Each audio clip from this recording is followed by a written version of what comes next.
वाहिगुरू जी का खालसा वाहिगुरू जी की फतेह। गज बज गजकारा जावे निहाल हो जावे गुरु कलगीधर महाराज जी दे चरण कमलां नूं भावे।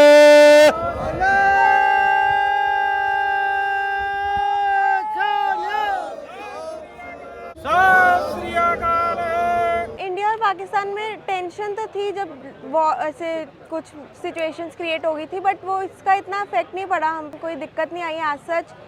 हमारा वेलकम भी बहुत अच्छा हुआ, डिपार्चर भी वहाँ से कोई ऐसे आज सच दिक्कत नहीं थी कि वो कुछ मना कर रहे हो या कुछ वैसे है।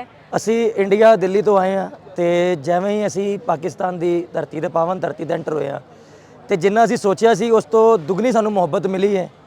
ਜੋ ਵੀ ਲੋਕ ਅੱਜ ਸਾਡੇ ਵਿੱਚ ਹੈਗੇ ਨੇ, ਦੇਖੋ ਬੁਰੇ ਚੰਗੇ ਦੋਨੋਂ ਹੀ ਪਾਸੇ ਨੇ, ਇੰਡੀਆ 'ਚ ਵੀ ਪਾਕਿਸਤਾਨ 'ਚ ਵੀ, ਤੇ ਲੇਕਿਨ ਸਾਨੂੰ ਬੁਰਿਆਂ ਵੱਲ ਧਿਆਨ ਨਹੀਂ ਦੇਣਾ ਚਾਹੀਦਾ, ਸਾਨੂੰ ਚੰਗਿਆਂ ਵੱਲ ਧਿਆਨ ਦੇਣਾ ਚਾਹੀਦਾ। ਸੁਣੀ ਸੁਣੀ ਗੱਲ ਤੇ ਕਦੀ ਬਿਲੀਵ ਨਾ ਕਰੋ। ਆਪਾਂ ਆ ਕੇ ਦੇਖਿਆ ਕਿ ਜੀ ਇਹਨਾਂ ਦੀ ਮੁਹੱਬਤ ਆਪਣੇ ਵੀ ਨਹੀਂ ਦਿੰਦੇ ਜਿੰਨਾ ਸਾਨੂੰ ਇਸ ਧਰਤੀ ਤੋਂ ਮਿਲ ਰਹੀ ਹੈ। ਤਿੰਨੇ ਦੋਸਤ ਇਕੱਠੇ ਆਏ ਹਾਂ ਅਸੀਂ ਤੇ ਸਾਡਾ ਹੁਣ ਤੱਕ ਦਾ ਜੋ ਐਕਸਪੀਰੀਅੰਸ ਆ ਬਹੁਤ ਵਧੀਆ।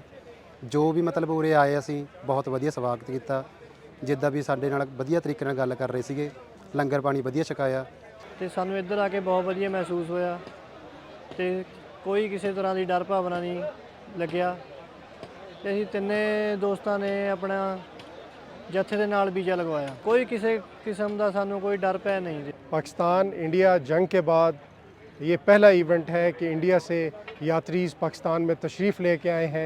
हमारा जून वाला इवेंट और ज्योति जोत का इवेंट खाली गया और हमारे सिख संगत इंडिया से इजाज़त ना मिलने पे ना आ सके। इस दफ़ा जितने वीज़ा सिख यात्रियों ने अप्लाई किए तमाम यात्रियों को वीज़ा दे दिया गया है। That the figure is close to 2450 और हमारे वीज़ाज़ के हवाले से अभी मैं नहीं कह सकता कि वो रेसिप्रोसिटी उस लेवल पे नहीं है, लेकिन क्योंकि सिख संगत का सिख यात्रियों के लिए पाकिस्तान की एक अहमियत है। गुरु नानक देव जी की पैदाइश, उनकी वफ़ात पाकिस्तान पे हुई है, तो पाकिस्तान कभी भी सिख संगत को इंडियन रेसिप्रोसिटी के साथ कभी भी रेप्लिकेट नहीं करता।